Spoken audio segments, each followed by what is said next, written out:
السلام عليكم ورحمة الله وبركاته. الحمد لله رب العالمين،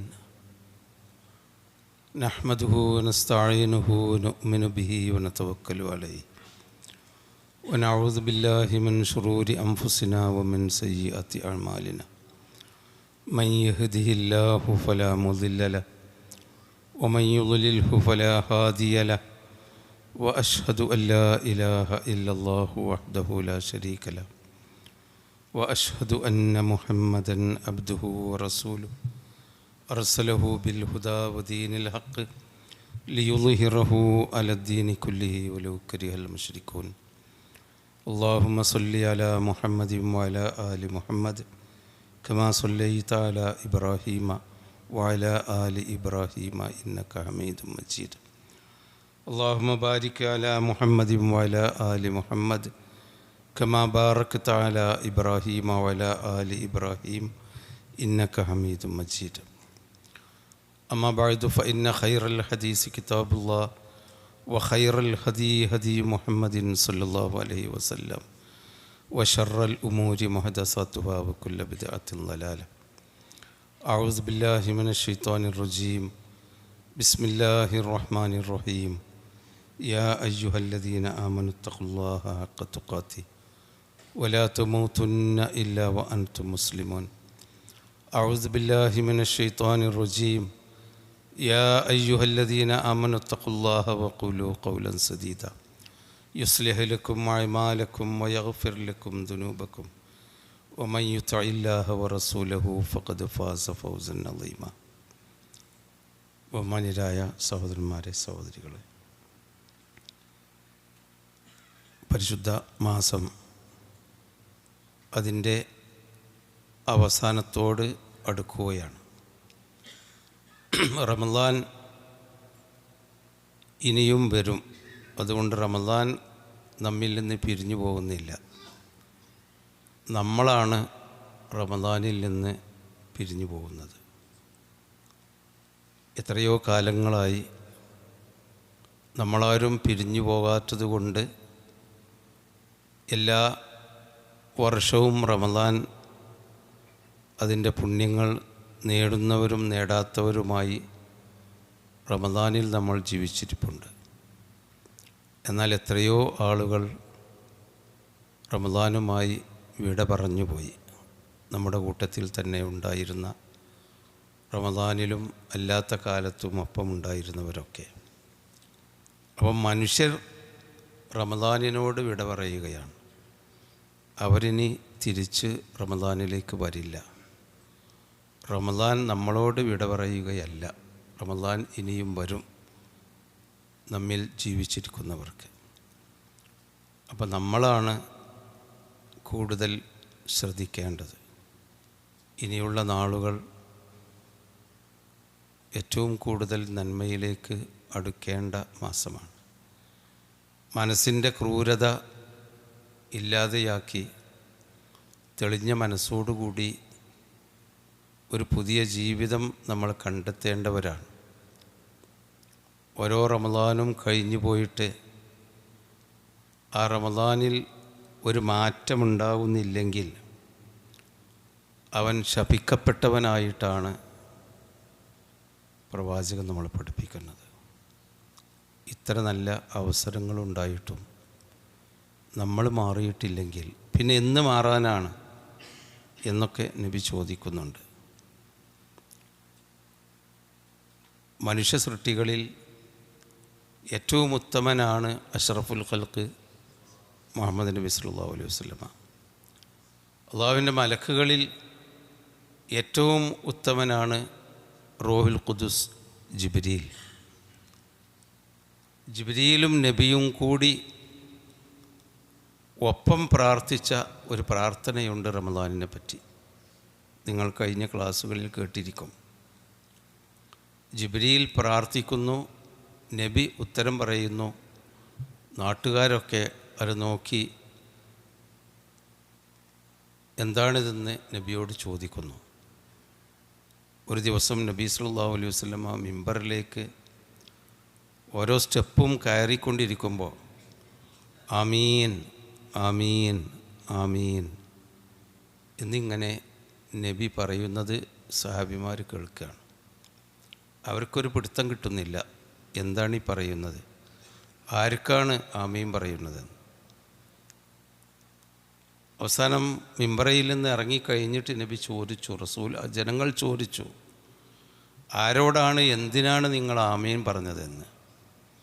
നബി സല്ലല്ലാഹു അലൈഹി വസല്ലമ പറഞ്ഞത്, ജിബ്രീൽ അലൈഹിസ്സലാം 3 കാര്യം പ്രാർത്ഥിച്ചു, അതിന് എന്നോട് ആമീൻ പറയാൻ പറഞ്ഞു, അങ്ങനെ പറഞ്ഞതാണ് എന്ന്. ജിബ്രീൽ അലൈഹിസ്സലാം പ്രാർത്ഥിച്ചത് ഇതാണ്. 1, റമദാനിൽ ഒരാൾക്ക് ജീവിച്ചിരിപ്പുണ്ടായിട്ട്, അവന് ആരോഗ്യമുണ്ടായിട്ട്, ഓർമ്മയുണ്ടായി, എന്നിട്ട് ആ റമദാൻ ഉപയോഗപ്പെടുത്താതെ മറിച്ചിട്ട് പോയാൽ, കലണ്ടർ മറിക്കുന്ന പോലെ റമദാനും മറിഞ്ഞു പോയാൽ, അവൻ്റെ പാപങ്ങളൊന്നും റമദാനിൽ പൊറുക്കപ്പെട്ടിട്ടില്ലെങ്കിൽ അവൻ ശപിക്കപ്പെടട്ടെ, അവൻ്റെ മൂക്ക് കുത്തി തകർന്ന് വീണ് അവൻ നശിച്ചു പോകട്ടെ എന്ന് ജിബ്രീൽ അലൈഹിസ്സലാം പ്രാർത്ഥിച്ചു. നിങ്ങളത് കേട്ടിട്ടുണ്ടാവില്ല, കാരണം മലക്കാണ് പ്രാർത്ഥിക്കുന്നത്. ജിബ്രീലിൽ നിന്ന് നബി എന്നും കേൾക്കാറുള്ളതാണ് ഖുർആൻ.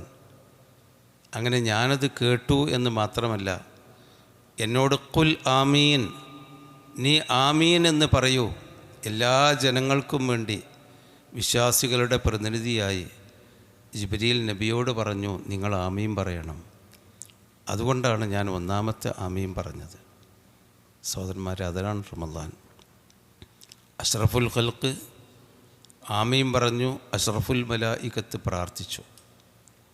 എന്താണ് പ്രാർത്ഥിച്ചത്? നോമ്പ് നോൽക്കാനല്ല, നോമ്പ് നോറ്റിട്ട് റമദാൻ ഉണ്ടായിട്ട് ഒരു മാറ്റം വന്ന് റമദാനുമായി നമ്മൾ തിരിച്ചു പോയിട്ടില്ലെങ്കിൽ ഏതായിരുന്നാലും ഇനി അവന് നല്ലത് നാശമാണ് എന്ന് പ്രാർത്ഥിച്ചപ്പോൾ ഞാനതിന് ആമീൻ പറഞ്ഞതാണ്. അപ്പോൾ ആ കൂട്ടത്തിൽ നമ്മൾ ആവരുത്.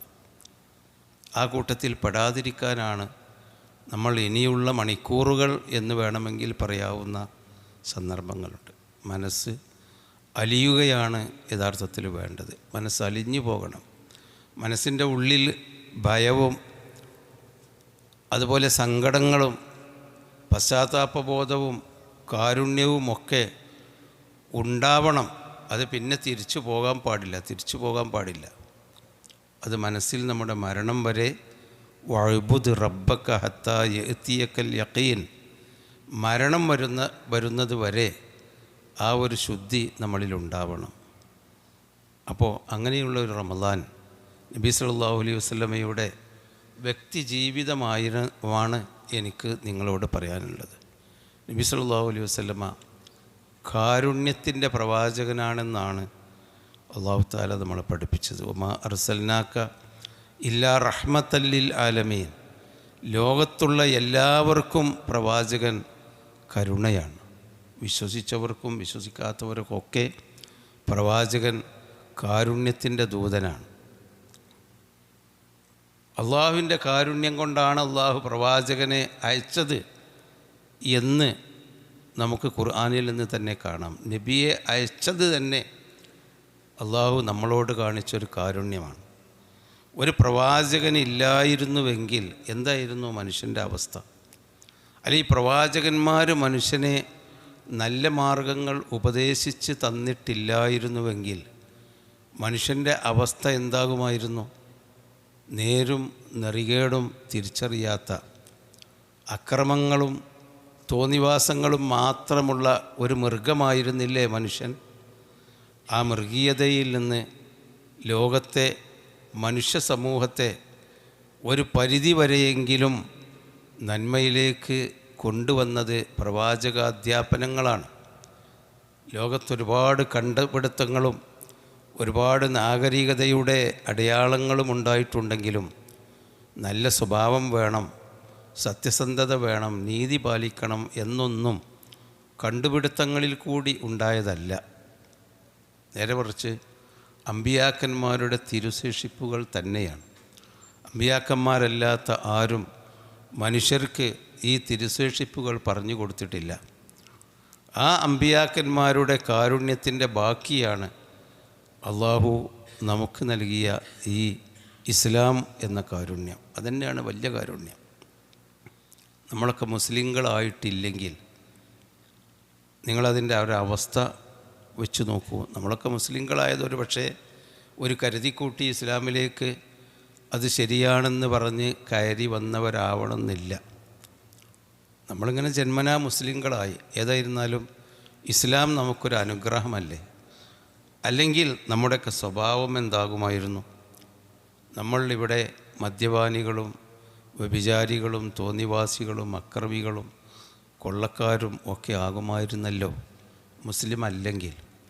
മുസ്ലിം ആയതുകൊണ്ടാണല്ലോ കുറച്ചൊക്കെ നമുക്കൊരു പേടിയും ബേജാറും സൽക്കർമ്മം ചെയ്യാനുള്ള ഈ ബോധവും പടച്ചവനെ എന്ന ചിന്തയുമൊക്കെ ഉണ്ടായത് ഇസ്ലാം കൊണ്ടാണ്.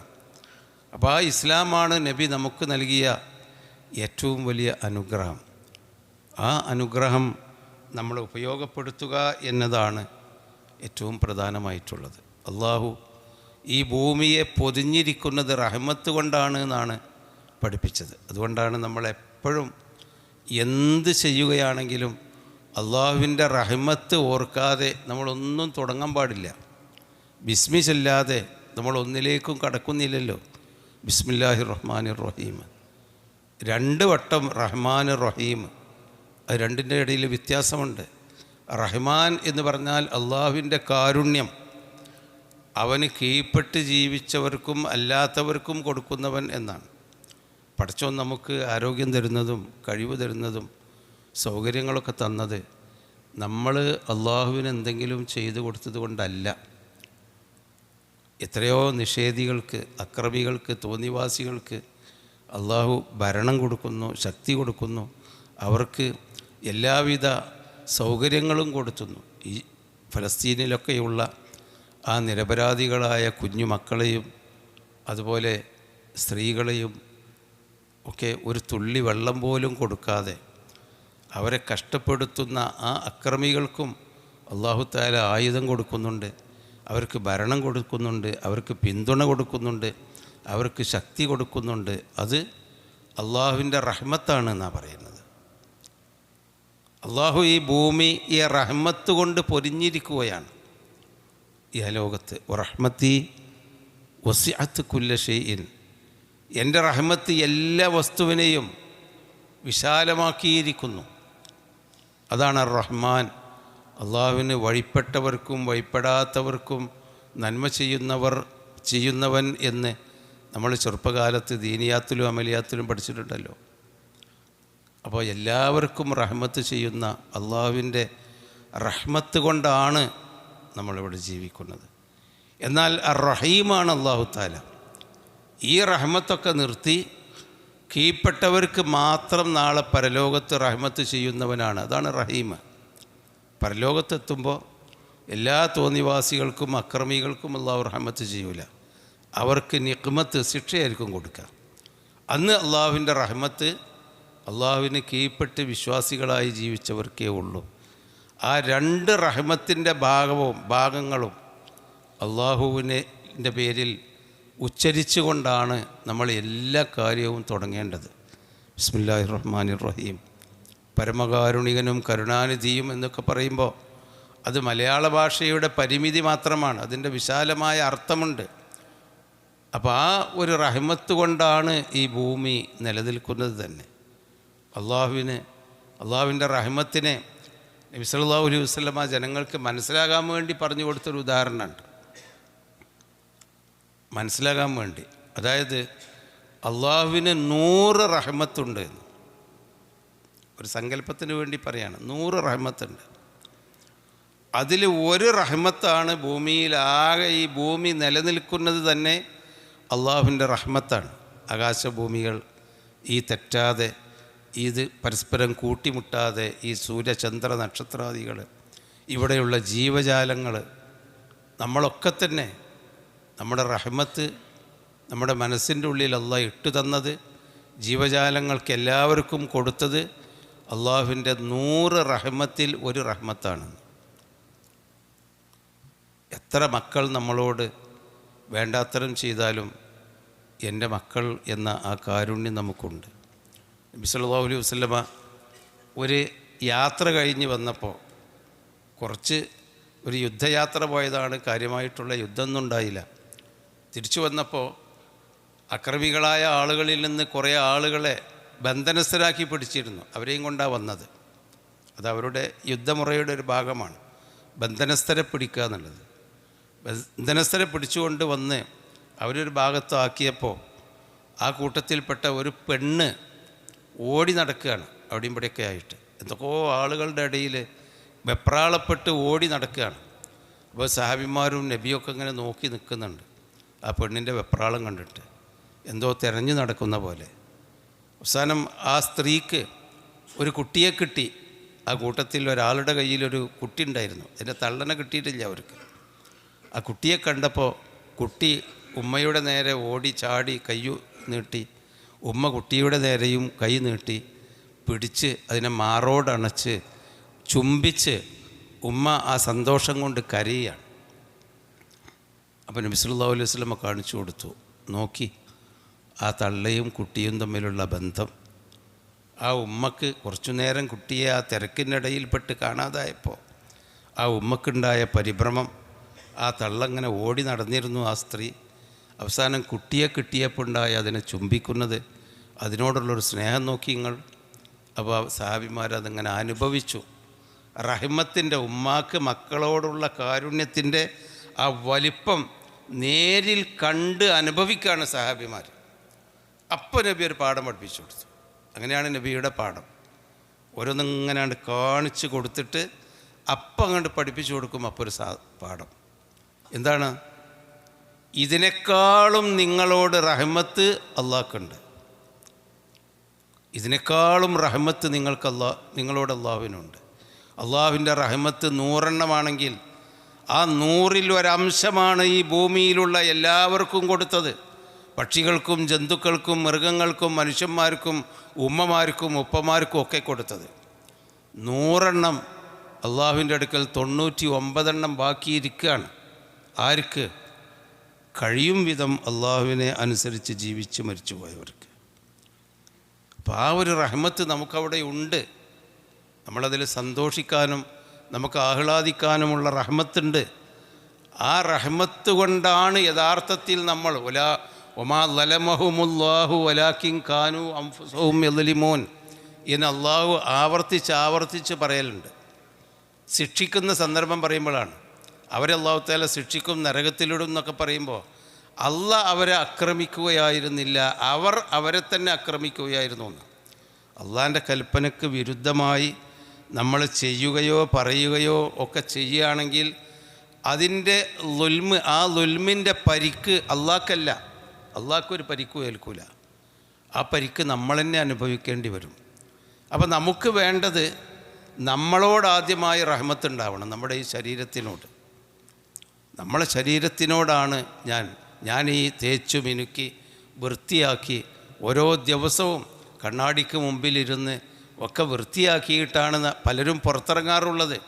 ഈ ശരീരത്തിനോട് നമ്മൾ അവിടെ ചെറിയൊരു പാട് കണ്ടാൽ, ഒരു ചെറിയ ചൊറി കണ്ടാൽ, ഒരു ചെറിയ ചുവപ്പ് കണ്ടാൽ അതെന്താണ് ഏതാണ് നമ്മളതൊന്ന് പരിശോധിപ്പിച്ച് ഒക്കെ അതിന് മരുന്ന് കുടിച്ചിട്ട് ഈ ശരീരത്തെ അങ്ങനെ കൊണ്ടു നടക്കുകയാണ് നമ്മൾ. ഈ ശരീരത്തെ നമ്മൾ നരകത്തിൽ കൊണ്ടുപോയി ചുട്ട് കരിച്ച് കുല്ലമാ നളിജത്ത് ജുലൂദുഹും ബദ്ദൽനാഹും ജുലൂദൻ ഗൈറഹ, തൊലികളൊക്കെ കരിഞ്ഞു പോകുമ്പോൾ വീണ്ടും അല്ലാഹു തആല ശരീരത്തിലേക്ക് തൊലി അള്ളാഹു ഇട്ട് കൊടുക്കുന്നു. എന്നിട്ട് ആ തൊലി വീണ്ടും കരിഞ്ഞു പോകുന്നു. അങ്ങനെ കഷ്ടപ്പെടുന്ന നമ്മുടെ ശരീരത്തെ നരകത്തിലേക്ക് നമ്മൾ തള്ളിയിടാതിരിക്കാൻ എൻ്റെ ശരീരത്തിനോട് നമുക്ക് റഹ്മത്തുണ്ടാവണം. അതെങ്ങനെ?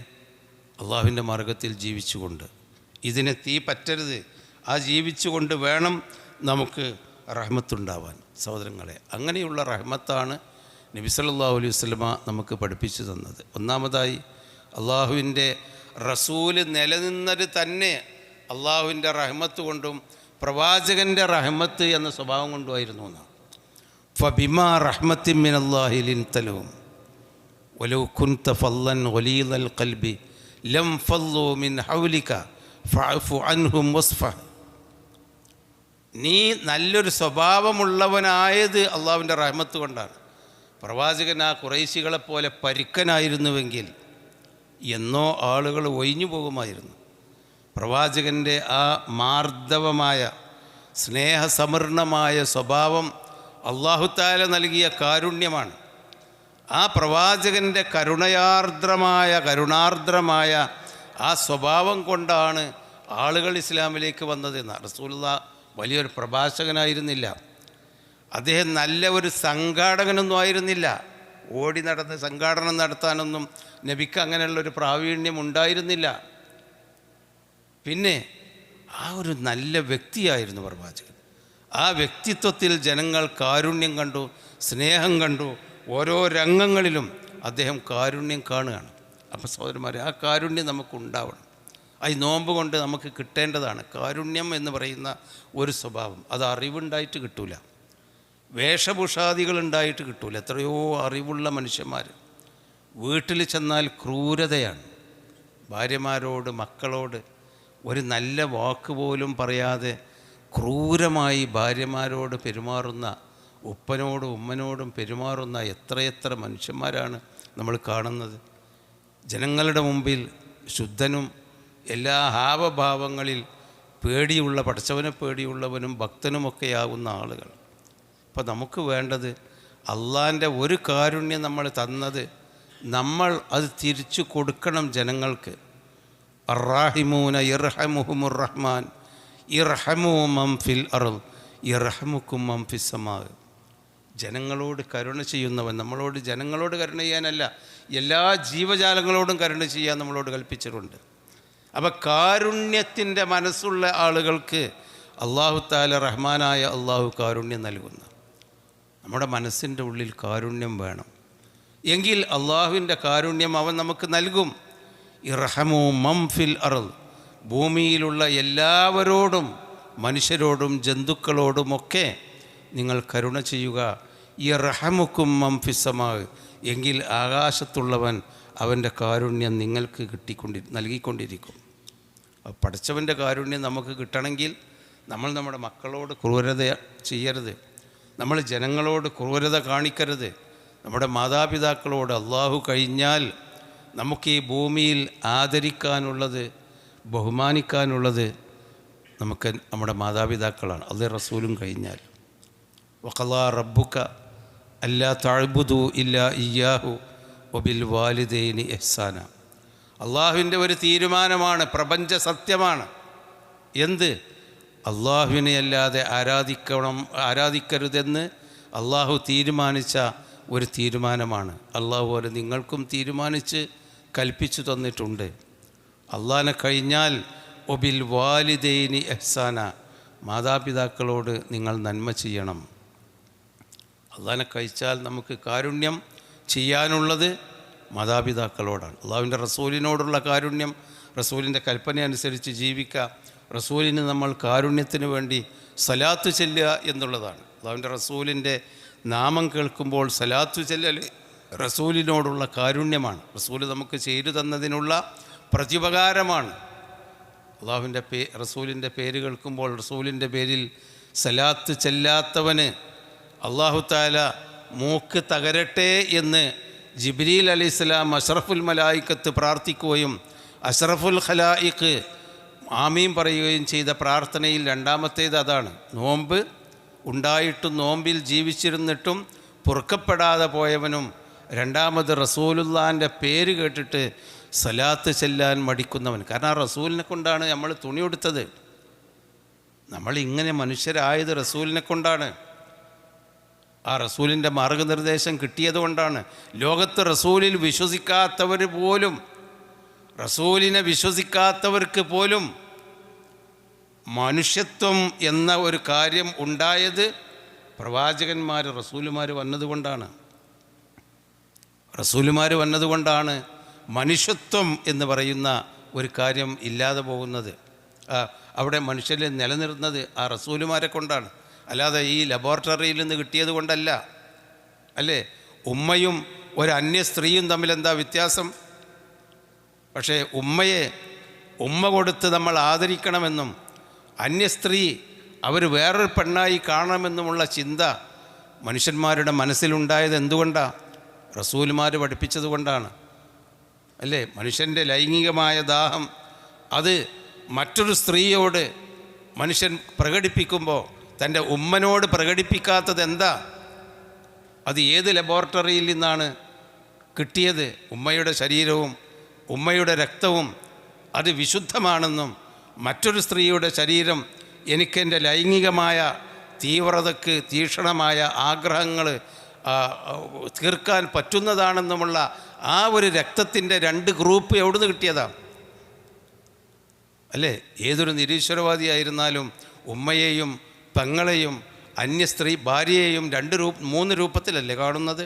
അതെവിടുന്ന് കിട്ടി? പക്ഷെ അതിവിടെ ഇല്ലാതെയായിക്കൊണ്ടിരിക്കുന്നുണ്ട്. അത് വേറൊരു വിഷയമാണ്. യുക്തിവാദികളും അതുപോലെ അരാജകത്വവാദികളും ഉമ്മയും പെങ്ങളും ഭാര്യയും തമ്മിലുള്ള വ്യത്യാസം ഇല്ലാതെ ഒക്കെ മൃഗങ്ങളായി കാണാൻ ശ്രമിക്കുന്നുണ്ട്. മൃഗീയതയിലേക്ക് നമ്മളെ കൊണ്ടുപോകുന്നുണ്ട് ഒരു വിഭാഗം. ഇവിടെ നമ്മൾ ശ്രദ്ധിക്കണം. നമ്മൾ കരുതിയിരിക്കണം. നമ്മുടെ മക്കളെ നമ്മൾ ഈ അപകടകാരികളിൽ നിന്ന് രക്ഷപ്പെടുത്തണം. അപ്പോൾ ഇരിക്കട്ടെ. അപ്പോൾ കാരുണ്യം നമുക്ക് മാതാപിതാക്കളോടാണ്. എന്താണ് മാതാപിതാക്കളോട് നമ്മൾ കാരുണ്യം? മാതാപിതാക്കൾ ജീവിച്ചിരുന്നിട്ട് മാതാപിതാക്കൾ നബി സല്ലല്ലാഹു അലൈഹി വസല്ലമൻ്റെ മൂന്നാമത്തെ പ്രാർത്ഥന അതായിരുന്നു, ആമീൻ പറഞ്ഞത്. അഷ്റഫുൽ മലായിക്കത്ത് പ്രാർത്ഥിച്ചിട്ട് അഷ്റഫുൽ ഖലായിഖ് ആയ പ്രവാചകൻ ആമീൻ പറഞ്ഞത് മൂന്നാമത്തെ അതാണ്. ബാപ്പയും ഉമ്മയും ജീവിച്ചിരുന്നിട്ട് ആ ബാപ്പാനെയും ഉമ്മാനെയും നോക്കാനുള്ള അവസരം കിട്ടിയിട്ട് ആ ഉമ്മയുടെയും ഉപ്പയുടെയും കുരുത്തവും പൊരുത്തവും വാങ്ങി അവരുടെ പ്രീതി വാങ്ങി മരിച്ചു പോകാത്തവൻ്റെ മൂക്ക് തകർന്ന് നശിച്ചോട്ടെ എന്ന് ജിബ്രീൽ പ്രാർത്ഥിക്കുന്നു. അള്ളാഹിൻ്റെ റസൂൽ ആമീൻ പറയുന്നു. നമ്മൾ ഭയപ്പെടണം ഉമ്മാനെ ഉപ്പാനെ. അവരെ നമ്മൾ വലാ തഖുല്ലഹുമാ ഉഫിൻ, ഒരു ചേ എന്ന വാക്ക് കൊണ്ടുപോലും അവരോട് നിങ്ങൾ ഒരു മോശപ്പെട്ട വർത്തമാനം പറയരുതെന്നാണ് റസൂൽ പഠിപ്പിച്ച്. നമുക്ക് കരുണ കാണിക്കേണ്ടവരുടെ കൂട്ടത്തിൽ ഏറ്റവും പ്രധാനമായത് അവർ തന്നെയാണ്. എൻ്റെ മാതാപിതാക്കളോടുള്ള ആദരവും കരുണയും ഉള്ള ആ കൽപ്പന നബി കടുപ്പിച്ച് പറഞ്ഞപ്പോൾ സഹാബിമാർ ചോദിച്ചു, നബി എനിക്കങ്ങനെ കരുണ കാണിക്കാൻ എൻ്റെ അപ്പയും മരിച്ചുവല്ലോ, ഞാൻ എന്താ കാട്ടുകയെന്ന്. ജീവിച്ചിരിക്കുന്നെങ്കിൽ ഇത്ര വലിയ ഒരു കാരുണ്യത്തിൻ്റെ നിറകുടങ്ങളാണ് എൻ്റെ മാതാപിതാക്കളെങ്കിൽ അവരോട് ഞാൻ എന്തും ചെയ്യുമായിരുന്നു, അവർക്ക് എന്തും ഞാൻ ചെയ്തു കൊടുക്കുമായിരുന്നു. പക്ഷേ ഒരു മരിച്ചുവല്ലോ. എനിക്കിപ്പോഴാണല്ലോ മാതാപിതാക്കളുടെ വില ഞാൻ മനസ്സിലാക്കിയത്. ഞാനെന്ത് ചെയ്യണമെന്ന് ചോദിച്ചപ്പോൾ നബി സല്ലല്ലാഹു അലൈഹി വസല്ലം പറഞ്ഞത്, എൻ്റെ ഉപ്പാൻ്റെയും ഉമ്മാൻ്റെയും ഒക്കെ കൂട്ടുകാരുണ്ടാവില്ലേ, അവർ കൂടെ നടന്നിരുന്ന അവർ സ്നേഹിച്ചിരുന്ന ആളുകൾ, അവരെ ബഹുമാനിക്ക്. ജീവിച്ചിരിക്കുന്ന അവരെ ആദരിച്ചും കരുണ കാണിച്ചിട്ടും മാതാപിതാക്കളോട് കാണിക്കേണ്ട കരുണയ്ക്ക് കടം വീട്ടണമെന്നാണ് പറഞ്ഞത്. അത്രമാത്രം ആദരവ്, കാരുണ്യം. അതാണ് വഖ്ഫിദ് ലഹുമാ ജനാഹ ദുല്ലി മിനർ റഹ്മ വഖുർ റബ്ബി റഹംഹുമാ കമാ റബ്ബയാനി സഗീറ. ആ മാതാപിതാക്കൾക്ക് വേണ്ടി എളിമയുടെ, കാരുണ്യമാകുന്ന എളിമയുടെ ചിറക് പിരിച്ചു കൊടുക്കണമെന്ന്. അവരെ നിലത്ത് ചവിട്ടിക്കരുത്, മണ്ണിൽ ചവിട്ടി നടക്കാൻ അവസരം കൊടുക്കരുത് അവർക്ക്. നിൻ്റെ എളിമയുടെ ചിറക് പിരിച്ചിട്ട് അവർക്ക് നീ കോഴി അതിൻ്റെ കുഞ്ഞിന് ചിറക് പിരിച്ചു കൊടുക്കുന്നുണ്ടല്ലോ സംരക്ഷണത്തിന്, അതുപോലെ നീ ചിറക് പിരിച്ചു കൊടുക്കണം കാരുണ്യത്തിൻ്റെ. അവർ ജീവിച്ചിരിക്കുന്നുണ്ടെങ്കിൽ അതാണ്. നമ്മളൊക്കെ വലുതായി, മാതാപിതാക്കൾ നമ്മളൊക്കെ വലുതാക്കിയെടുത്ത് നമുക്ക് ചിറകും തുങ്ങലും നമുക്ക് കഴിവും ഒക്കെ ഉണ്ടാകുമ്പോൾ അവരൊരു മൂലക്കിടുന്നതോ അവരെ ഒരു ശല്യമായി, വീട്ടിലൊരു ശല്യമായി കാണുന്നതോ അവരുടെ ഗുണദോഷങ്ങൾ നമുക്ക് യോജിക്കാത്തതായി കാണുന്നതോ അല്ല യഥാർത്ഥത്തിൽ ഒരു മുസ്ലിമിൻ്റെ സ്വഭാവം. അവരോട് കാരുണ്യമാണ്. നബി സല്ലല്ലാഹു അലൈഹി വസല്ലമ അമലുകളുടെ കൂട്ടത്തിൽ ഏറ്റവും പ്രധാനമായുള്ള ഒരു അമല് പറഞ്ഞത് യുദ്ധമാണ്. ഷഹീദാവുക. ഷഹീദായി മരിച്ചാൽ ആ ചോര പോലും കഴുകാൻ പാടില്ല, നേരെ അപ്പടി മറവ് ചെയ്യണമെന്ന്. ആ ശരീരത്തിലുള്ള ചോര മയ്യത്ത് കുളിപ്പിച്ച് കളയാൻ പാടില്ല. ആ മയ്യത്ത് കുളിപ്പിക്കണ്ട, നിങ്ങൾ ഇങ്ങോട്ട് കൊടുന്നാൽ മതിയെന്ന്. ഷഹീദിൻ്റെ മയ്യത്ത് നിങ്ങൾ കുളിപ്പിക്കണ്ട. ഷഹീദിൻ്റെ ശരീരത്തിലുള്ള ചോര നിങ്ങൾ കളയരുത്, ആ വസ്ത്രത്തിലുള്ള ചോര നിങ്ങൾ കളയരുത്. ആ വസ്ത്രം മാറ്റിയിട്ട് നല്ല കഫംപുട എടുപ്പിക്കാൻ പാടില്ല. ആ വസ്ത്രത്തിൽ തന്നെ, ചോരയുള്ള വസ്ത്രത്തിൽ തന്നെ ഷഹീദിനെ നിങ്ങൾ കഫൻ ചെയ്യുക, എന്നിട്ട് കണ്ട് പറഞ്ഞയച്ചാൽ. കാരണം ഷഹീദിന് ഉടൻ തന്നെ അല്ലാഹു തആല സ്വർഗത്തിൽ ഇടം കൊടുത്തിട്ടുണ്ട് എന്നാണ് അള്ളാഹുവിൻ്റെ റസൂൽ പറഞ്ഞത്. അത്രമാത്രം വലാ തഹ്സബന്നല്ലദീന ഖുതിലു ഫീ സബീലില്ലാഹി അംവാതൻ, അള്ളാഹുവിൻ്റെ മാർഗത്തിൽ കൊല്ലപ്പെട്ട ആളുകൾ ആ സാധു മരിച്ചു എന്ന് നിങ്ങൾ പറയരുത്, വിചാരിക്കരുത്. ആ കുട്ടി മരിച്ചല്ലോ, ആ മനുഷ്യൻ മരിച്ചല്ലോ, അയാളെ മക്കൾക്ക് വാപ്പല്ലാതെ ആയല്ലോ, ഭാര്യയ്ക്ക് ഭർത്താവില്ലാതെ അനാഥയായല്ലോ എന്ന് നിങ്ങൾ വിചാരിക്കരുത്. ബൽ അഹ്യാഉൻ, അവർ ജീവനോടെ ഇരിക്കുന്നുണ്ട് ഇന്ദ റബ്ബിഹിം, അവരുടെ റബ്ബിൻ്റെ അടുക്കൽ. യുർസഖൂൻ, അവർക്ക് റിസ്ഖ് നൽകപ്പെടുന്നുണ്ട്. ഫർഹീന ബിമാ അതാഹുമുല്ലാഹ്, അള്ളാഹ് നൽകിയതിൽ സന്തുഷ്ടരാണവർ. അത്ര പുണ്യമുള്ളതാണ് ഷഹാദത്ത്, ഷഹീദാവുക എന്ന് പറയുന്നത്. ആ ഷഹീദാവാൻ വേണ്ടി ആഗ്രഹിച്ചവരായിരുന്നു സഹാബിമാരൊക്കെ. ഒരു സഹാബി നബിയോട് ചോദിക്കുന്നുണ്ട്, നബി എനിക്ക് ഷഹീദാവണം, ഈ യുദ്ധത്തിൽ ഞാനും പോരാണ്. നബി സല്ലല്ലാഹു അലൈഹി വസല്ലം ചോദിച്ചു, ഉമ്മയും ബാപ്പയും ജീവിച്ചിരിപ്പുണ്ടോ? നബിക്കറിയാം ഓന് വൃദ്ധരായ ഉമ്മയും ബാപ്പയൊക്കെ ഉണ്ട്, ഒരു മരിച്ചിട്ടൊന്നുമില്ല, ഉണ്ട്. ശരി, എൻ്റെ ഷഹാദത്ത് അവിടെ തന്നെ, ഈ ഷഹീദായി മരിക്കൊന്നും വേണ്ട എനിക്ക് പുണ്യം കിട്ടാൻ. ഫീഹിമാ ഫജായിദ്, മാതാപിതാക്കളുടെ അടുത്ത് പോയിരുന്ന് അവരോട് കാരുണ്യം, അവരോട് നല്ല വാക്ക് പറഞ്ഞ് അവരുടെ കയ്യും കാലും ഒഴിഞ്ഞു കൊടുത്ത് അവർക്ക് വേണ്ടത് കൊടുത്തിട്ട് ഈ യുദ്ധം ചെയ്തു. അതാണ് എൻ്റെ ഷഹാദത്ത്, എനിക്ക് കിട്ടും, ഷഹീദിന് കിട്ടുന്ന പ്രതിഫലം എന്നാണ് റസൂലുള്ളാഹി പഠിപ്പിച്ച്. അത്രമാത്രം പുണ്യം മാതാപിതാക്കളോടുള്ള ആ കാരുണ്യത്തിൽ അല്ലാഹു തആല നമ്മളെ പഠിപ്പിച്ചിട്ടുണ്ട്. സഹോദരന്മാർ, നമ്മൾ ചെയ്യണം. നമ്മൾ മരിച്ചാൽ മാതാപിതാക്കളെ സംരക്ഷിക്കാൻ നമുക്ക് കഴിയില്ല. മാതാപിതാക്കൾ മരിച്ചു പോയാൽ നമുക്കും കഴിയില്ല. കിട്ടുന്ന അവസരമാണ്. അതുകൊണ്ടാണ് മാതാപിതാക്കൾ ജീവിച്ചിരുന്ന് ആ മാതാപിതാക്കളെ പരിചരിക്കാൻ അവസരം കിട്ടാത്ത, അല്ലെങ്കിൽ പരിചരിച്ചിട്ട് സ്വർഗം വാങ്ങാൻ തയ്യാറാവാത്ത ഒരു മനുഷ്യൻ മൂക്കുകുത്തി തകരട്ടെ എന്ന് ജിബ്രീൽ ദുആ ചെയ്ത് റസൂലുള്ളാഹി നമുക്ക് വേണ്ടി ആമീൻ പറഞ്ഞത്. അപ്പോൾ കാരുണ്യം അവിടെ നമ്മൾ കൊടുക്കണം. അവർക്ക് വേണ്ടി നമ്മൾ മരിച്ചാൽ അവർക്ക് വേണ്ടി പിന്നെയുള്ളത്, അവർ ബഹുമാനിച്ചിരുന്ന ആദരിച്ചിരുന്നവരെ നമ്മൾ ബഹുമാനിക്കുകയും ആദരിക്കുകയും ആ ബന്ധം നിലനിർത്തുകയും ചെയ്യുക. അതോടൊപ്പം റബ്ബി ഗഫിർലി വലി വാലിദയ്യ റബ്ബിർഹംഹുമാ കമാ റബ്ബയാനി സഗീറ, എൻ്റെ റബ്ബെ, ഖുർആൻ പഠിപ്പിച്ച പ്രാർത്ഥനയാണ്, എനിക്കും എൻ്റെ മാതാപിതാക്കൾക്കും നീ പുറത്തു തരണം. റബ്ബിർഹംഹുമാ കമാ റബ്ബയാനി സഗീറ, എന്നെ ചെറുപ്പത്തിൽ വളർത്തിയതുപോലെ അവർക്ക് നീ കരുണ ചെയ്യണം. അവർക്ക് വേണ്ടി പ്രാർത്ഥിക്കാത്ത ഒരു ദിവസമുണ്ടാവരുത്. മാതാവ്, പിതാവ്, ചിലപ്പോൾ ചെറുപ്പത്തിലെ മാതാപിതാക്കൾ മരിച്ചുപോയാൽ വല്ലിപ്പയും വല്യമ്മയും അവരൊക്കെയാണ് നമ്മുടെ വാലിദയ്യ എന്ന് പറയുന്നത്, മാതാപിതാക്കൾ. അവർക്ക് വേണ്ടി പ്രാർത്ഥിക്കാത്ത ഒരു ദിവസം നമ്മളെ സംബന്ധിച്ചിടത്തോളം ഉണ്ടാവരുത്. അവർ ജീവിച്ചിരിക്കുന്നുണ്ടെങ്കിൽ അവരെ സന്തോഷിപ്പിക്കാത്ത ഒരു നിമിഷം നമ്മളെ ജീവിതത്തിൽ ഉണ്ടാവരുത്.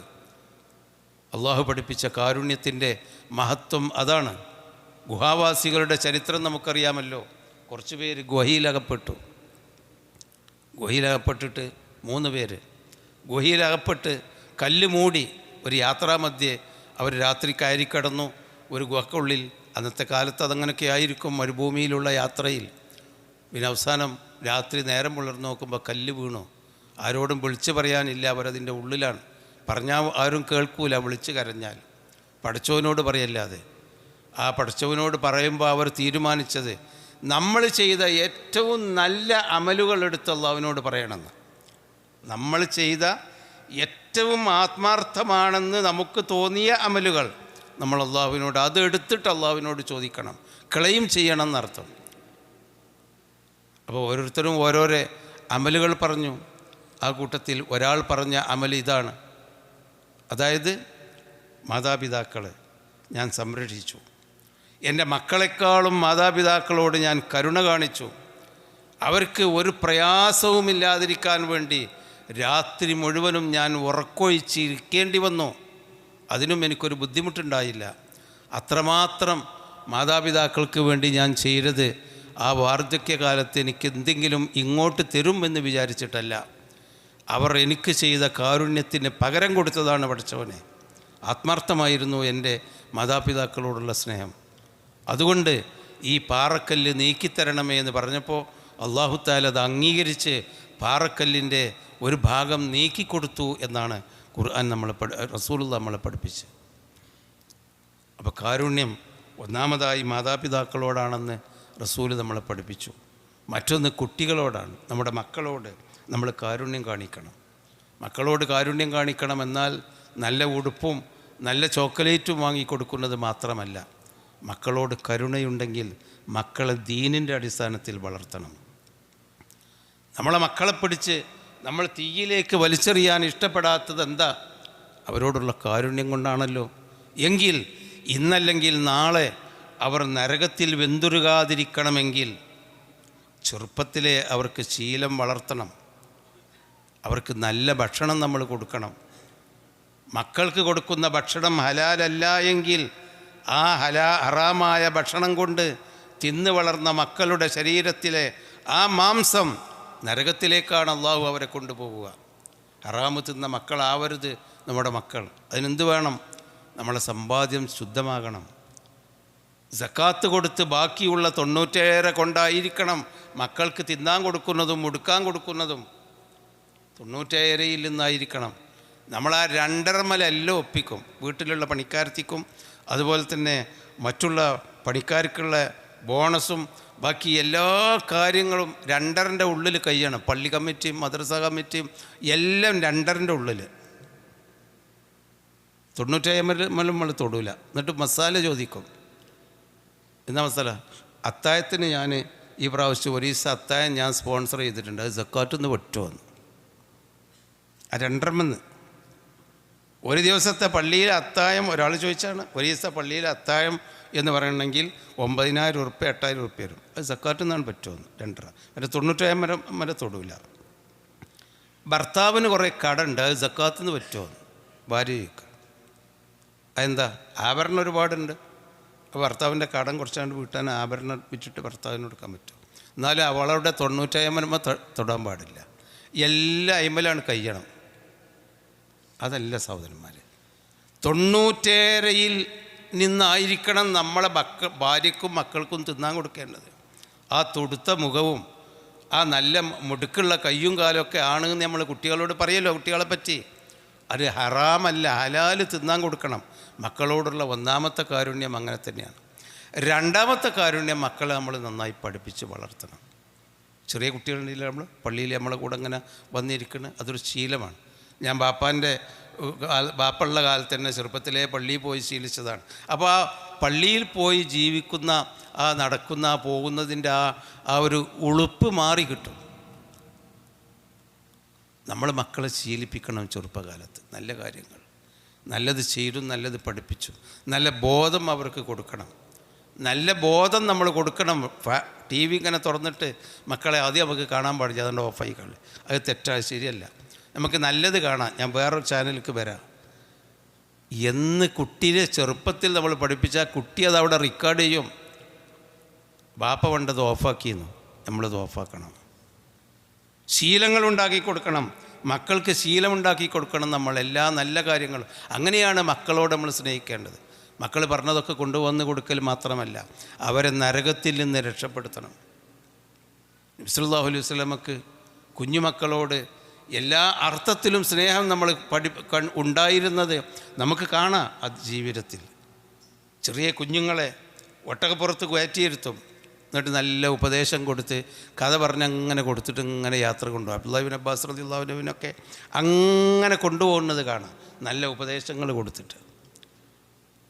അബ്ദുല്ലാഹി ഇബ്നു അബ്ബാസ് റളിയല്ലാഹു അൻഹു പിന്നീട് വലുതായതിൻ്റെ ശേഷം പറയുന്നുണ്ട്, അതാ ചെറുപ്പത്തിൽ വളർത്തിയുള്ള കാര്യം.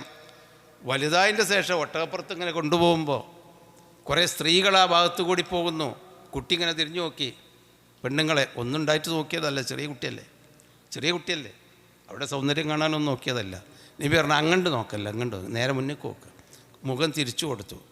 അത് പിന്നെ വലുതാകുമ്പോൾ അബ്ദുല്ലാഹി ഇബ്നു അബ്ബാസ് ഓർക്കുന്നുണ്ട്, എനിക്ക് നോക്കാൻ പാടില്ലാത്തതും പാടുള്ളതും എൻ്റെ ചെറുപ്പത്തിൽ അള്ളാഹു എൻ്റെ റസൂലുള്ള കൂടെ നടന്നപ്പോൾ എന്നെ അത് കാണിച്ചു തന്നിരുന്നു. അതേ അവസരത്തിൽ ആ കുട്ടികൾ കരയുന്നത് കാണുമ്പോൾ നബി സല്ലല്ലാഹു അലൈഹി വസല്ലം നമസ്കാരത്തിലേക്ക് സഹാബിമാർ റിപ്പോർട്ട് ചെയ്യുന്നുണ്ട്.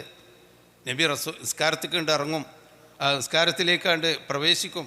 എന്നിട്ട് വലല്ലാഹീൻ ആമീൻ എന്ന് പറഞ്ഞിട്ട് പിന്നെ തുടങ്ങൽ അൽബക്കറയാണ്. അപ്പോൾ ഉറപ്പായി അൽബക്കറ കഴിയേണ്ടി വരും ഇന്നത്തെ റുക്കൂക്ക് പോകണമെങ്കിൽ. ഒരു അൽബക്കറ തീരാൻ വേണ്ടി ഇങ്ങനെ നിൽക്കുകയാണ്, കൽപ്പിച്ചുകൊണ്ട് കാല് ഉറപ്പിച്ച് നിൽക്കും. പെട്ടെന്ന് റസൂല് റുക്കൂക്ക് പോകും. പെട്ടെന്ന് അൽബക്കറ തീരലല്ല, കുറച്ചായത്ത് ഓതുമ്പോഴേക്ക് റുക്കൂക്ക് പോകും. നബിയുടെ പതിവിൽ നിന്ന് വ്യത്യസ്തമായി. എന്താ കാരണം? അപ്പുറത്തുനിന്ന് ബാക്കിൽ സ്ത്രീകളുടെ കയ്യിലുള്ള കുട്ടികൾ കരയുന്നത് കേട്ടാൽ നബിക്ക് പിന്നെ നിൽക്കാൻ കഴിയില്ല. ആ കുട്ടികളോടുള്ള കാരുണ്യം, ആ കാരുണ്യം എല്ലാ അർത്ഥത്തിലും നമ്മൾ ആ മക്കൾക്ക് കാരുണ്യം കൊടുക്കണം. ആ കുട്ടികൾ കരയുന്നപ്പോൾ ആ കരയുന്ന കുട്ടിയുടെ വേദന, അതിൻ്റെ ഉമ്മാൻ്റെ പൊറുതികേട്, പ്രയാസം, ഞാനിവിടെ നിന്ന് ദീർഘമായി അൽബഖറ ഓതിയാൽ ആ ഉമ്മാക്ക് നിസ്കാരത്തിൽ നിന്ന് പിരിഞ്ഞു പോകാൻ കഴിയില്ല. കുട്ടി കൂടുതൽ കരഞ്ഞ് വിഷമിക്കേണ്ടി വരും. അതുകൊണ്ട് നബി വേറെ റുക്കൂക്ക് പോയി നിസ്കാരം പൂർത്തിയാക്കിയിരുന്നു എന്ന് സഹാബിമാർ റിപ്പോർട്ട് ചെയ്ത കാന നബി സല്ലല്ലാഹു അലൈഹി വസല്ലം യുഖഫിഫു റകഅ സലാത്തഹു ഇദാ സമിഅ ബുകാ അത്തിഫുൽ. കുട്ടികളുടെ കരച്ചിൽ കേട്ടാൽ നിസ്കാരം പോലും നബി കുറച്ചിരുന്നു, ലഘൂകരിച്ചിരുന്നത് കുട്ടികളോടുള്ള സ്നേഹമാണ്. ആ കുട്ടിയെ റസൂലുള്ളാഹിൻ്റെ വക്കത്തിരുന്നു കൊണ്ട് ഹസൻ റളിയല്ലാഹു അൻഹു ഒരു സ്ഥലത്തേക്ക് വഴിയിൽ കൂടി നടന്നു പോകുമ്പോൾ ഒക്കത്ത് നിന്ന് നബിയുടെ ഒക്കത്ത് നിന്ന് പേരക്കുട്ടി ചാടി ഇറങ്ങുകയാണ്. എന്താ കാരണം? തുടുത്ത് പഴുത്ത ചുവന്ന കാരക്ക കാണുന്നു വഴിയിൽ. ഏതൊരു കുട്ടിയും എടുത്തു പോവുമല്ലോ അല്ലേ? ഇറങ്ങുമ്പോൾ ആ കാരക്ക കണ്ടപ്പോൾ, അത്രമാത്രം ഒരു നല്ല പട്ടിണി തീർന്ന കുടുംബത്തിലൊന്നും അല്ലല്ലോ പ്രവാചകൻ വളരുന്നത്, കുട്ടികളെ വളർത്തുന്നത്. ഒരു കാരക്ക കണ്ടപ്പോൾ കുട്ടിക്ക് പൂതിയായിട്ടുണ്ടാവും. അത് തിന്നാലോ വഴിയിൽ നിന്ന്. നബി ആ കുട്ടി കാരക്ക എടുത്തിട്ട് അത് വായിലിടുന്നു, എടുത്തതും വായിലിടുന്നതും ഒപ്പം. നബി സല്ലല്ലാഹു അലൈഹി വസല്ലമ വായിൽ നിന്ന് ആ കാരക്ക അതിൻ്റെ നീര് വരെ നാവിൽ നിന്ന് തുടച്ചെടുത്ത് തുപ്പിച്ചു കുട്ടിയെ കൊണ്ട്. അതൊരു കാരുണ്യമായിരുന്നു. എന്താണ് കാരുണ്യം? ആ കാരക്ക സക്കാത്തിൻ്റെ കാരക്കയുടെ ബാക്കി വീണ് കിടക്കുന്നതാണ്, സക്കാത്തിൻ്റെ തോട്ടത്തിൽ നിന്നുള്ളതാണ്, അന്യരുടേതാണ്. അതിൻ്റെ കുട്ടിൻ്റെ വയറിലാവരുത്, ഹറാം എൻ്റെ കുട്ടിൻ്റെ വയറ്റിലേക്ക് കടക്കരുത്. അതുകൊണ്ടാണ്, കുട്ടിയോടുള്ള ദയയില്ലാത്തത് കൊണ്ടല്ല. അപ്പം പ്രവാചകൻ്റെ കാരുണ്യം ഹറാമിൻ്റെയും ഹലാലിൻ്റെയും അടിസ്ഥാനത്തിലാണ് പ്രവാചകൻ്റെ കാരുണ്യം. എന്നാൽ ആ നബി സുജൂദ് ചെയ്യുമ്പോൾ പേരക്കുട്ടികൾ പെരടിയിൽ കയറിയിരിക്കുമായിരുന്നു, 2 എണ്ണം, ഹസനും ഹുസൈനും റളിയല്ലാഹു അൻഹുമാ. അപ്പം നബിക്ക് ആ കാരുണ്യം പ്രകടമായി. ഞാൻ വലിയൊരു നബിയായിട്ട്, ഞാൻ വലിയൊരു ജനങ്ങൾക്ക് ഇമാമെന്ന് നിൽക്കേണ്ട നബിയല്ല ഞാൻ, എന്താ കുട്ടികൾക്കെന്ന് പറഞ്ഞ് തട്ടിക്കളയല്ല. ആ കുട്ടികൾ ആന കളിക്കുന്ന വേല പെരടിയിലിരുന്ന് പൂതിയൊക്കെ ഒന്ന് തീർന്നപ്പോൾ നബി ഇങ്ങനെയാണ് പൊങ്ങി, കുട്ടികളൊന്നാണ് മാറി നിന്നപ്പോൾ. അത്ര വലിയ ആ കാരുണ്യം നബി പ്രകടമാക്കി സഹോദരന്മാർ. അപ്പോൾ ഖൈറിൻ്റെയും ഷെറിൻ്റെയും അടിസ്ഥാനത്തിൽ ആ കുട്ടികളോടുള്ള കാരുണ്യം നബി സല്ലല്ലാഹു അലൈഹി വസല്ലമ കാണിച്ചിരുന്നു. എല്ലാവരോടും, ഭൃത്യന്മാരോട്. ഇഖ്വാനുക്കും ഖവലുക്കും ജഅലഹുമുല്ലാഹു തഹ്ത ഐദീക്കും ഫമൻ കാന അഖൂഹു തഹ്ത യദിഹി ഫൽയുഅ്കിൽ ഫൽയുത്ഇം മിമ്മാ യത്അം വൽയുൽബിസ് മിമ്മാ യൽബസ് വലാ തുകല്ലിഫൂഹും മാ ലാ യുതീഖൂനഹും ഫൈൻ കല്ലഫ്തുമൂഹും ഫഅഈനുഹും അലൈഹി. നിങ്ങളുടെ ഭൃത്യന്മാരെന്ന് പറയുന്ന അടിമ സമ്പ്രദായം നിലനിൽക്കുന്ന കാലഘട്ടത്തിലാണെന്ന്. അടിമകളെ കൊണ്ട് പണിയെടുപ്പിക്കുന്ന മുതലാളിമാരുള്ള കാലഘട്ടം. നബി അത് കാണുന്നുണ്ട്. മുതലാളി പണിയൊന്നും എടുക്കാതെ അങ്ങനെ ഇരിക്കുന്നു, അടിമകളങ്ങനെ പേറുന്നു ജോലി. നബി പറഞ്ഞു പാടില്ല, അടിമകൾ പാവങ്ങളാണ്. ഇഖ്വാനുക്കും ഖവലുക്കും, നിങ്ങളുടെ സഹോദരങ്ങളാണ് നിങ്ങളുടെ ഈ അടിമകളായിട്ടുള്ള വേലക്കാർ. അവർ നിങ്ങളുടെ സഹോദരങ്ങളാണ്, നിങ്ങൾ മനസ്സിലാക്കണം. നിങ്ങളെ പോലെ ഉമ്മ പെറ്റ് വളർന്ന മക്കൾ തന്നെയാണ് അവരും. ജഅലഹുമുല്ലാഹു തഹ്ത ഐദീക്കും. ചില സാഹചര്യങ്ങളിൽ അവരെ അല്ലാഹു തആല നിങ്ങളുടെ കീഴിലാക്കി എന്നുള്ളതൊരു വേറെ കാര്യമാണ്. അടിമകളായി ജീവിക്കേണ്ടി വന്നത് ഒരു പാരമ്പര്യത്തിൻ്റെയും സാഹചര്യത്തിൻ്റെയും ഒരു കാര്യമായിട്ടാണ് നിങ്ങളുടെ കീഴിൽ അവർ വന്നത്. അവർ നിങ്ങളെപ്പോലെ ഉമ്മ പെറ്റ് വളർന്ന മക്കളാണ്, ആദമിൻ്റെ മക്കളാണ്, നിങ്ങളുടെ സഹോദരന്മാരാണ്.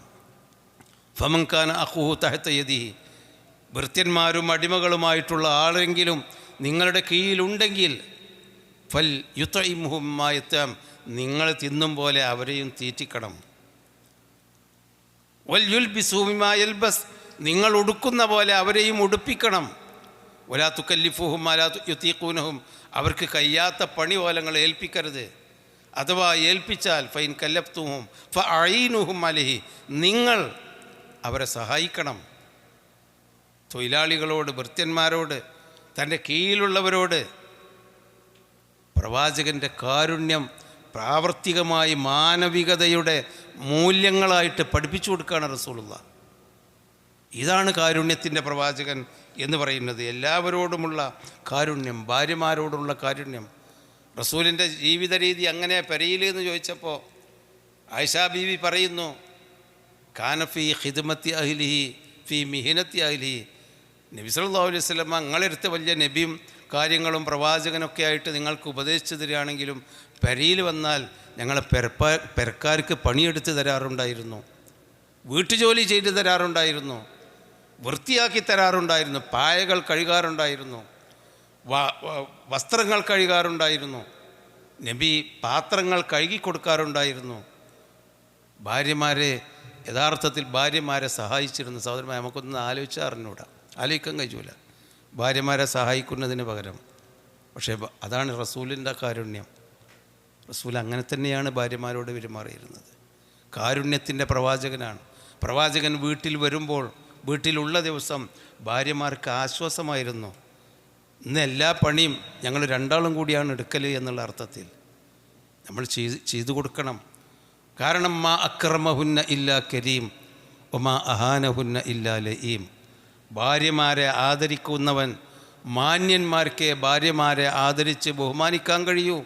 ഒമാ അഹാനഹുന്ന ഇല്ലാ ലഈം, നീചന്മാർക്ക് ഭാര്യമാരെ നിന്ദിക്കാൻ കഴിയൂ എന്ന് റസൂലുള്ളാഹി പഠിപ്പിച്ചു. ഭാര്യമാരോടുള്ള ആദരവും അതേ അവസരത്തിൽ അവരോടുള്ള എല്ലാ ബന്ധങ്ങളും അദ്ദേഹം നിലനിർത്തിയെന്ന് മാത്രമല്ല, അവരോടുള്ള കാരുണ്യം കൊണ്ട് അവരുടെ ഭാരം വരെ നബി കുറച്ചു കൊടുത്ത് അവരെപ്പോലെ വീട്ടിൻ്റെ ഉള്ളിലെ പണി ചെയ്യാൻ, പ്രവൃത്തികൾ ചെയ്യാൻ വരെ നബി കൂട്ടുകൂടി കൊടുത്തിരുന്നു എന്നാണ്. അങ്ങനെയുള്ളൊരു പുരുഷനാണ് പ്രവാചകൻ. അലാ വസ്തൗസൂ ബിന്നിസാഇ ഖൈറ ഫഇന്നഹുന്ന അവാനുൻ ഇൻദക്കും, നിങ്ങളുടെ ഭാര്യമാരോട് ഖൈറായ രൂപത്തിലല്ലാതെ നിങ്ങൾ പെരുമാറരുത്. നിങ്ങളുടെ കീഴിൽ അവർ ബന്ധിക്കപ്പെട്ടു, നിങ്ങൾ അവളെ കല്യാണം കഴിച്ചതോടുകൂടി നിങ്ങളെ കീഴിൽ ബന്ധിക്കപ്പെട്ടു എന്നതൊഴിച്ചാൽ അവരെ നിങ്ങൾ ഖൈറായ രൂപത്തിൽ നിങ്ങൾ അവരുമായി പെരുമാറാവൂ എന്നതിൻ്റെ വിശാലമായ അർത്ഥം, അവരെ നിങ്ങൾ എല്ലാ അർത്ഥത്തിലും സ്നേഹിക്കുകയും ബഹുമാനിക്കുകയും സഹായിക്കുകയും കരുണ കാണിക്കുകയും ചെയ്യണം.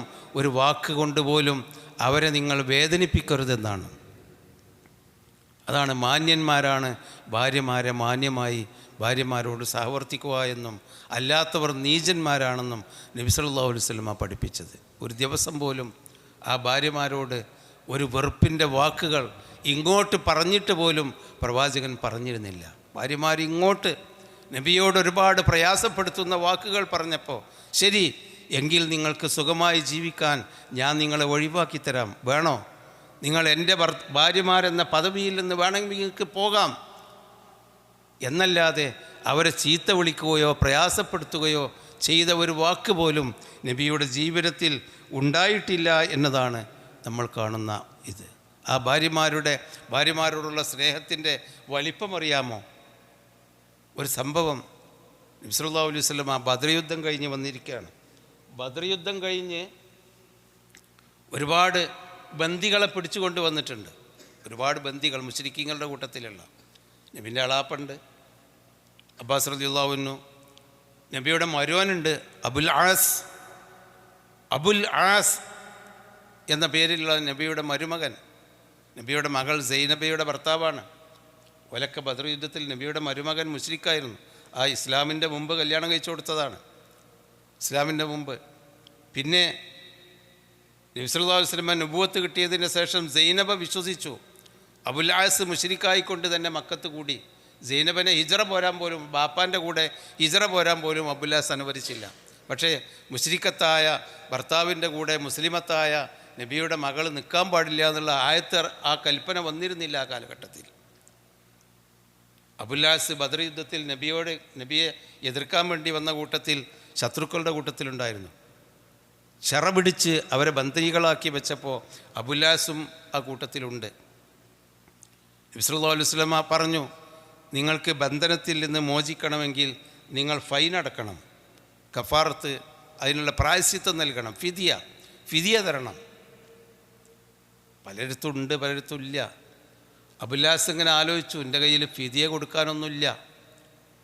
സൈനബ റളിയല്ലാഹു അൻഹ നബിയുടെ മകൾ മക്കത്തുണ്ട്, ഇതൊക്കെ അറിയുന്നുണ്ട്. ഫിദിയ കൊടുക്കാൻ ബാപ്പ കൽപ്പിച്ചിട്ടുണ്ട്, ഫിദിയ കൊടുക്കാതെ ഭർത്താവിനെ വിടൂല എന്നൊക്കെ അറിവ് കിട്ടി സൈനബക്ക്. സൈനബ തൻ്റെ കഴുത്തിലുണ്ടായിരുന്ന ഒരു മാല മദീനത്തേക്ക് കൊടുത്തയച്ചു ഭർത്താവിന്. അബുല്ലാസിൻ്റെ കയ്യിൽ മാല കിട്ടി. അബുല്ലാസ് റസൂലുള്ളാഹിൻ്റെ അടുക്കൽ വന്നു. ആരാണ്? അമ്മോശാങ്കയാണ്. റസൂലുള്ളാഹിൻ്റെ അടുക്കൽ വന്ന് മാല കൊടുത്തു. ഇതാണ് എൻ്റെ ഫിദിയ, ഇതേ ഉള്ളൂ. റസൂൽ ആ മാല അങ്ങനെ നോക്കി, തലയാട്ടി. റസൂലിന് മനസ്സിലായി ഈ മാല അബുല്ലാസ് ഉണ്ടാക്കിയതല്ല, ഇതിൻ്റെ മകളെ മാലയാണ്. എൻ്റെ മകള് മക്കത്തുനിന്ന് കൊടുത്തയച്ച മാലയാണ്. മകളെ കഴുത്തിൽ ആ മാല ഉണ്ട്. മകൾക്ക് കിട്ടിയത് എൻ്റെ ഭാര്യയുടെ അടുക്കൽ നിന്നാണ്, ഖദീജയിൽ നിന്ന്. ഖദീജ റളിയല്ലാഹു അൻഹ കൊടുത്ത മാലയായിരുന്നു മകൾക്ക്, സൈനബക്ക്. അടുത്ത മകളാണല്ലോ, മാല അമ്മ കൊടുത്തതാ. അപ്പം എൻ്റെ ഭാര്യ ഖദീജ കൊടുത്ത മാല നബിക്ക് ഖദീജ റളിയല്ലാഹു അൻഹയെ ഓർമ്മ വന്നു,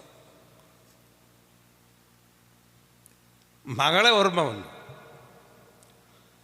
നബി സഹാബിമാരോട് പറഞ്ഞു, ഇതെൻ്റെ ഖദീജൻ്റെ മാലയാണ്, തിരിച്ചു കൊടുക്കുക. എനിക്കിത് ഫൈനായി സ്വീകരിക്കാൻ പ്രയാസമുണ്ട്. ആ കാരുണ്യമാണ് ഇരുന്നത്, ഭാര്യയോടുള്ള കാരുണ്യം, മരിച്ചുപോയ ഭാര്യയോടുള്ള കാരുണ്യം, മകളോടുള്ള കാരുണ്യം. സാഹിബിമാർ പറഞ്ഞു, നബി ആ മാല സ്വീകരിക്കരുത്, നിങ്ങൾ അബുല്ലാസിന് കൊടുക്കൂ. അബുല്ലാസ് ഫൈൻ അടച്ചതായി കണക്ക് കൂട്ടൂ. ആ മാല അത് നിങ്ങളുടെ മുസ്ലിമത്തായ മകളുടേതാണ്, നിങ്ങളുടെ ആദ്യത്തെ ഭാര്യ ഖദീജയുടേതാണ്, അത് നമുക്ക് ഫൈനായി വേണ്ട. സഹാബിമാർ അനുവദിച്ചു. നബി അത് കൊടുത്തു. അവരുടെ അനുവാദപ്രകാരം അബുല്ലാസ് മക്കയിലേക്ക് തിരിച്ചുപോയി, ഭർത്താവ് ഭാര്യയുടെ അടുത്തേക്ക് തിരിച്ചുപോയി. പിന്നെ അബുല്ലാസ് മുസ്ലിം ആവുന്നുണ്ട്, അത് വേറെ വിഷയമാണ്. പിന്നെ കുറച്ചു കാലം കഴിച്ചു. പക്ഷേ ഒരു നിബന്ധന പറഞ്ഞു, ശരി നിന്നെ ഞാൻ തിരിച്ചയക്കാം, മാലയും തിരിച്ചു തരാം, പക്ഷേ ഈ മാലയുടെ ഉടമ എൻ്റെ ഭാര്യയാണ്, അവർ മരിച്ചുപോയി, അതാ ഉമ്മ മകൾക്ക് കൊടുത്തതാണ്, ഇപ്പോൾ മാല സൈനബയുടേതാണ്. നീ മക്കയിലേക്ക് പോകണമെങ്കിൽ ഒരു നിബന്ധനയുണ്ട്, സൈനബയെ ഹിജറ പറഞ്ഞയക്കണം. അവൾ മക്കത്ത് കുഫറിൻ്റെ നാട്ടിൽ നിൽക്കേണ്ടവളല്ല.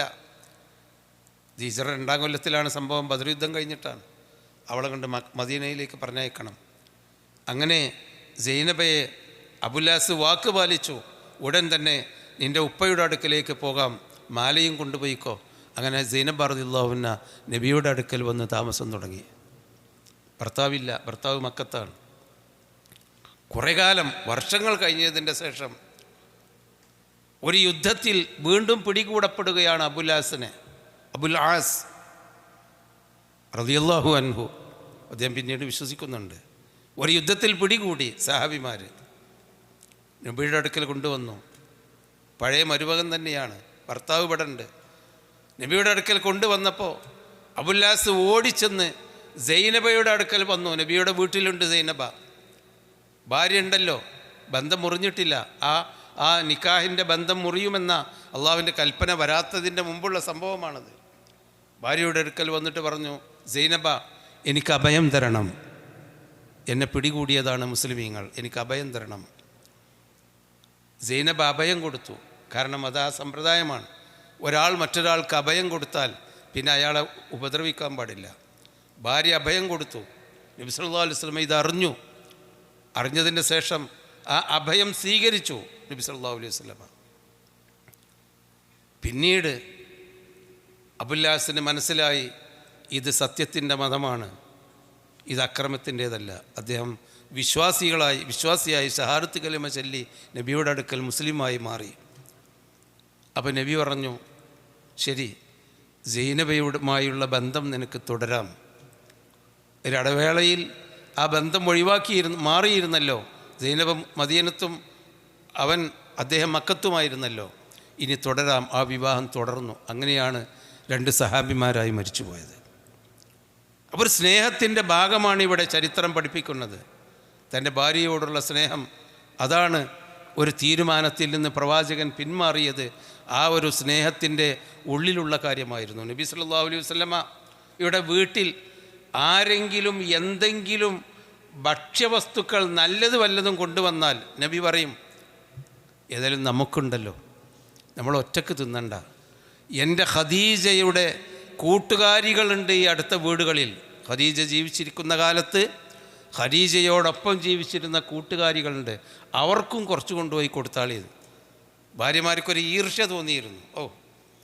ഒരിക്കൽ ഭാര്യ ചോദിക്കുന്നുണ്ട്, ഒരു ഭാര്യ, ആ പല്ല് പോയ ആ ഭാര്യനെ ഇപ്പോഴും നിങ്ങൾ ഓർക്കണോ നബി? ഞങ്ങളൊക്കെ ഇല്ലേ, ആ വയോവൃദ്ധയായ ഖദീജയെ ഓർക്കണോ? എന്തെങ്കിലും ഒന്ന് കിട്ടുമ്പോഴേക്ക് ഖദീജൻ്റെ കൂട്ടുകാരികൾക്ക് കൊടുക്കണം എന്ന് പറയാൻ അതൊക്കെ വേണോ എന്ന് പറഞ്ഞപ്പോൾ നബി പറഞ്ഞത്, നിങ്ങൾക്കറിയില്ല എൻ്റെ ഭാര്യയോടുള്ള എൻ്റെ ബന്ധം. അവൾ വൃദ്ധയായിരുന്നു, പക്ഷേ അവളോടുള്ള മനസ്സ് ഇപ്പോഴും ആ കാരുണ്യം നിലനിൽക്കുന്നുണ്ട്. സഹോദരന്മാരെ, അതാണ് നമ്മുടെ ഭാര്യമാർ. കാരുണ്യം എന്ന് പറയുന്നത് മുഖത്ത്, ആളുകളുടെ മുഖത്ത് പുഞ്ചിരിക്കുന്ന മാന്യന്മാരുടേതല്ല. കുടുംബത്തിലാണ് കാരുണ്യം വേണ്ടത്, മക്കളോടാണ് കാരുണ്യം വേണ്ടത്. എല്ലാ രംഗത്തും നബി സല്ലല്ലാഹു അലൈഹി വസല്ലം രോഗികളോട്. ജൂതന്മാർ പ്രവാചകൻ്റെ ജന്മശത്രുക്കളാണ് അന്നും ഇന്നും, ഇസ്ലാമിൻ്റെയും മുസ്ലിങ്ങളുടെയും. പക്ഷേ ജൂതന്മാരിലൊരു കുട്ടി നബിയുടെ കൂടെ വന്നിരുന്ന, നബിയുടെ വീട്ടിലടക്ക് വരാറുണ്ടായിരുന്നൊരു കുട്ടി വന്നപ്പോൾ നബി സല്ലല്ലാഹു അലൈഹി വസല്ലമ ആ കുട്ടിയോട് സ്നേഹം തോന്നിയിരുന്നു. ഈ കുട്ടിക്കൊന്നും അറിയില്ല, എന്താണ് യഹൂദി മതം എന്നറിയില്ല, എന്താണ് ഇസ്ലാം മതം എന്നറിയില്ല.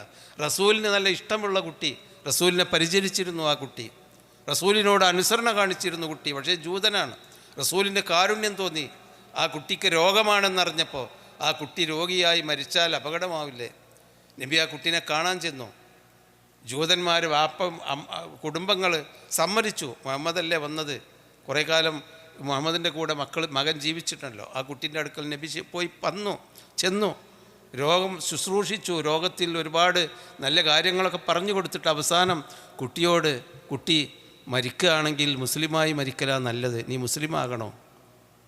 കുട്ടി വാപ്പാൻ്റെ മുഖത്ത് നോക്കി, അച്ഛൻ്റെ മുഖത്ത്. അച്ഛൻ പറഞ്ഞു, അത്യാവശ്യം അബുൽ ഖാസിമിന് വഴിപ്പെട്ടോ, കുഴപ്പമൊന്നുമില്ല, എനിക്ക് വേണമെങ്കിൽ മുസ്ലിമാകാം.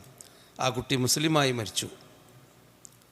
അത് 2 കാരുണ്യമുണ്ടായിരുന്നു. കുട്ടിയോടുള്ള, തൻ്റെ പരിചാരകനായി വന്ന കുട്ടിയോടുള്ള സ്നേഹം. ആ കുട്ടി മുസ്ലിമല്ലാതെ മരിച്ചു പോകുമോ എന്നുള്ള മറ്റൊരു റഹ്മത്ത്. ഉമാ അർസൽനാക ഇല്ലാ റഹ്മത്തൽ ലിൽ ആലമീൻ. ആ റഹ്മത്ത് അവിടെ സാക്ഷാത്കരിക്കുകയാണ്. അങ്ങനെയൊക്കെ രോഗികളോടായിരുന്നാലും മറ്റു ശത്രുക്കളോടായിരുന്നാൽ പോലും, ആദ്യകാലത്ത് മക്കയിലെ നബിയെ ആക്രമിച്ച ആളുകളിൽ നിന്ന് രക്ഷപ്പെടാൻ വേണ്ടി അമ്മാമന്മാർ എവിടെയെങ്കിലും തരുമോ?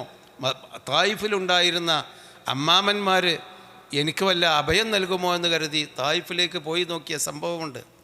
തായിഫിലേക്ക് പോയി നോക്കുമ്പോൾ അമ്മാമന്മാർ അതിനേക്കാളും വലിയ മുശ്രിക്കീങ്ങളാണ്. അവർ മുഹമ്മദ് നബിയെ ആട്ടിപ്പറഞ്ഞയച്ചു, കുട്ടികളെ വിട്ട് ഓടിച്ചു, എറിഞ്ഞ് ഓടിച്ചു. പ്രവാചകൻ ഒരു ഭാഗത്ത് ഇരുന്നു. കല്ല് മുറിവേറ്റതിന് കാരണത്താൽ നടക്കാൻ വയ്യാതെ തായിഫിൽ നിന്ന് പോരുന്ന, തിരിച്ച് മക്കയിലേക്ക് വരുന്ന വഴിയിലിരുന്നു. ഇന്നും ആ സ്ഥലം ഒരു സന്ദർശക കേന്ദ്രമാണ്. തായിഫിൽ പോയ ആളുകൾക്കറിയാം. അവിടെ ഇരുന്നപ്പോൾ അല്ലാഹു തആല മലക്കുകളെ അയച്ചു. വേണമെങ്കിൽ നീ അഭയം തേടി വന്ന ഈ മനുഷ്യന്മാർ നിന്നെ ആക്രമിച്ചല്ലോ, അവർക്ക് ഈ മലകൾ അവരുടെ മേലെ വീഴ്ത്തിയിട്ട് അവരെ നശിപ്പിക്കാം. അല്ലാഹു തആല അനുമതി നൽകിയിട്ടുണ്ട്. നിങ്ങൾ സമ്മതിച്ചാൽ അല്ലാഹു അവരെ നശിപ്പിക്കാൻ തയ്യാറാണ് എന്ന അനുമതി ചോദിച്ചുകൊണ്ട് മലക്കുകൾ വന്നു. നബി പറഞ്ഞു, അവരെ നശിപ്പിക്കരുത്, അവരെൻ്റെ അമ്മാമന്മാരാണെന്ന് മാത്രമല്ല, ബൽ അർജു അൻ യഖ്റുജല്ലാഹു മിൻ അസ്ലാബിഹിം മൻ യഅ്ബുദുല്ലാഹ വഹ്ദഹു. അല്ലാഹനെ ആരാധിക്കുന്ന ആരെങ്കിലും ഈ എൻ്റെ കുടുംബങ്ങളുടെ തലമുറകളിൽ ഒരു മുസ്ലിമെങ്കിലും ഉണ്ടായാൽ അയാൾ രക്ഷപ്പെട്ടുവല്ലോ, അവരെ നശിപ്പിച്ചാൽ അത് ഉണ്ടാവുമല്ലോ. അത്രമാത്രം ഓരോ സന്ദർഭങ്ങളിലും ജീവജാലങ്ങളോട് ഒരു സഹാബി കൗതുകത്തോടുകൂടി ഒരു പക്ഷിക്കുഞ്ഞിനെ കൊണ്ടുവരികയാണ്. തള്ളപ്പക്ഷി അയാളുടെ തലക്കുമീതെ പറന്നു വരുന്നുണ്ട്. കുഞ്ഞിനെ എടുത്തു കൊണ്ടുവന്നിട്ട് നബി സല്ലല്ലാഹു അലൈഹി വസല്ലമ ചീത്ത വിളിച്ചു അത് സഹാബിയെ. ആരാണ് ഈ പണി ചെയ്തത്? ഈ ഹുമ്മുറത്തിനെ കൊണ്ടുവന്നത് ആരാണ്? മൻ ഫജഅ ഹാദിഹി ബി വലദിയ, ഈ തള്ളപ്പക്ഷിക്ക് ഈ കുഞ്ഞിൻ്റെ കാര്യത്തിൽ വേദനയുണ്ടാക്കിയവൻ ആരാണ് എന്ന് പറഞ്ഞിട്ട് റുദ്ദു വലദഹ ഇലൈഹ, ആ പക്ഷിക്കുഞ്ഞിനെ കിട്ടിയ ആ കൂട്ടിൽ കൊണ്ടുപോയി ആ കുഞ്ഞിനെ പറക്കമുറ്റാത്ത കുഞ്ഞിനെ ആ കൂട്ടിൽ കൊണ്ടുപോയി വെക്കാൻ പറഞ്ഞു നബി സല്ലല്ലാഹു അലൈഹി വസല്ലം സഹാബിമാരോട്. അത്രമാത്രം കയർത്തു. കാരണം പക്ഷികളോടുള്ള കാരുണ്യം. ഒരു ഒട്ടകം വേദനിച്ച് പുളയുന്നത് കണ്ടപ്പോൾ, അതിൻ്റെ ശരീരത്തിൽ അടികൊണ്ട പാട് കണ്ടപ്പോൾ നബി സല്ലല്ലാഹു അലൈഹി വസല്ലം ആളെ തെരഞ്ഞു പിടിച്ച് കുറ്റവാളിയെ കണ്ടെത്തി. ആരാണ് ഈ ഒട്ടകത്തെ വേദനിപ്പിച്ചത്? എന്നിട്ട് ആ ഒട്ടകത്തിനെ ഫീ ഹാദിഹിൽ ബഹീമ, ഈ മൃഗത്തിൻ്റെ കാര്യത്തിൽ അള്ളാഹുവിനെ സൂക്ഷിക്കുന്നില്ലേ എന്ന് നബി ചോദിച്ചു. ഒട്ടകത്തിനെ വേദനിപ്പ്. മൃഗങ്ങളോട് പോലും നിങ്ങൾ നന്മ ചെയ്യുമ്പോൾ ഒരു മൃഗത്തെ അറക്കുകയാണെങ്കിൽ, അറുത്തു തിന്നാൻ നിങ്ങൾക്ക് അനുവദിച്ചിട്ടുണ്ട്. അറക്കുകയാണെങ്കിൽ മൂർച്ചയുള്ള കത്തി കൊണ്ടായിരിക്കണം അറക്കേണ്ടത്. അത് വേദനിച്ച് എടുത്ത് മൂർന്ന് അതിൻ്റെ വേദന ദീർഘിപ്പിക്കാൻ പാടില്ല. പെട്ടെന്നത് മരിച്ചു പോകണം. അതുകൊണ്ട് വൽയുഹിദ്ദ ശഫറത്തഹു, അതിൻ്റെ മൂർച്ച കൂട്ടിയിട്ട് വേണം അറക്കാൻ എന്നിങ്ങനെ എല്ലാ അർത്ഥത്തിലും സഹോദരന്മാരെ നബി സല്ലല്ലാഹു അലൈഹി വസല്ലമ കാരുണ്യത്തിൻ്റെ പ്രവാചകനായിരുന്നു. അത് കഥ മാത്രമല്ല, ആ പ്രവാചകൻ്റെ അനുയായികളായ നമ്മളും കാരുണ്യം കാണിക്കണം. ജനങ്ങളോട് കഷ്ടപ്പെടുന്ന മനുഷ്യന്മാരുണ്ട്, ദയ അനുഭവിക്കുന്ന മനുഷ്യന്മാരുണ്ട്. ഒക്കെ പലരും നമുക്കൊക്കെ ഇങ്ങനെ തോന്നും, ഈ ഉത്തരേന്ത്യയിൽ നിന്നൊക്കെ ഇങ്ങനെ വന്ന് ഓലൊക്കെ ഒന്ന് കണ്ടാലും അങ്ങനെ തന്നെ ആകാം, ഇവറ്റങ്ങളിങ്ങനെ പിരിച്ചു കൊണ്ടുപോണ് എന്നൊക്കെ. നമ്മളൊക്കെ അവരോടൊക്കെ നമുക്ക് കാരുണ്യം വേണം. അവർക്കൊന്നും ജീവിക്കാൻ വകയില്ലാത്ത കഷ്ടപ്പെടുന്നവരാണ്. അവരെയൊന്നും സഹായിക്കാൻ അവിടെ മനുഷ്യന്മാരില്ല. മർദ്ദിതരാണ്, പീഡിതരാണ്. അതുകൊണ്ടാണ് ഇങ്ങോട്ട് ഒഴുകി വരുന്നത്. പലസ്തീനിലെ മക്കൾ, അവരോട് നമുക്കൊന്നും ചെയ്തു കൊടുക്കാൻ കഴിയില്ലെങ്കിലും അവർക്ക് വേണ്ടി പ്രാർത്ഥിച്ചുകൂടെ നമുക്ക്? കാരുണ്യം എല്ലാ മനുഷ്യരോടും, എല്ലാ ജീവജാലങ്ങളോടും ജാതി മതഭേദമന്യേ കാരുണ്യം കാണിക്കുന്ന മനസ്സുള്ളവരായിരിക്കണം ഈ വിശ്വാസികൾ. ആ കാരുണ്യം നമുക്ക് കിട്ടുന്ന മാസമാണ് ഈ പരിശുദ്ധ റമളാൻ. അപ്പോൾ റമളാൻ നമുക്ക് കഴിയുമ്പോൾ ലഅല്ലക്കും തത്തഖൂൻ, സൂക്ഷ്മതയുള്ളവരായിരിക്കാൻ വേണ്ടി എന്ന ആ സൂക്ഷ്മത നമുക്ക് റമളാൻ ബാക്കി വെക്കുന്നത് വാക്കിലും പ്രവൃത്തിയിലും ചെയ്തികളിലും ഇടപാടുകളിലുമുള്ള സൂക്ഷ്മത പോലെ തന്നെ നമ്മുടെ സ്വഭാവത്തിലും നല്ല കരുണാർദ്രമായ മയമുള്ള ഒരു സൂക്ഷ്മതാബോധം നമുക്ക് നിലനിർത്താൻ കഴിയണം. അല്ലാഹു സുബ്ഹാനഹു വ തആല അതിനുള്ള തൗഫീഖ് നമുക്ക് നൽകുമാറാവട്ടെ. നമ്മിൽ നിന്ന് വന്നുപോയ തെറ്റുകുറ്റങ്ങൾ അള്ളാഹു വിട്ടുപുറത്ത് മാപ്പാക്കി തരുമാറാവട്ടെ. ഈ പരിശുദ്ധ റമളാനിൽ നരകത്തിൽ നിന്ന് മോചിപ്പിക്കപ്പെടുന്നവരുടെ കൂട്ടത്തിൽ അള്ളാഹു നമ്മളെല്ലാം ഉൾപ്പെടുത്തുമാറാവട്ടെ. കഷ്ടതകളും പ്രയാസങ്ങളും അനുഭവിക്കുന്നവർക്ക് അല്ലാഹു തആല സമാധാനവും ശാന്തിയും നൽകി അനുഗ്രഹിക്കുമാറാവട്ടെ. ദുരിതമനുഭവിക്കുന്ന ലോകത്തിൻ്റെ എല്ലാ ഭാഗത്തുള്ള മനുഷ്യന്മാർക്കും അല്ലാഹു തആല ശാന്തിയും ശമനവും നൽകുമാറാവട്ടെ. ഇസ്ലാമിൻ്റെയും മുസ്ലിങ്ങളുടെയും ശത്രുക്കളായുള്ള ആളുകളുടെ കൈപിടിച്ച് അല്ലാഹു തആല അവരെ അതിൽ നിന്ന് പിന്തിരിപ്പിക്കുമാറാവട്ടെ. അവരുടെ ശക്തി അല്ലാഹു തആല തകർത്ത് കളയുമാറാവട്ടെ. റബ്ബന ആതിനാ ഫിദ്ദുനിയ ഹസന വഫിൽ ആഖിറതി ഹസനതൻ വഖിനാ അദാബന്നാർ. ആമീൻ ബിറഹ്മതിക യാ അർഹമർ റഹീമീൻ.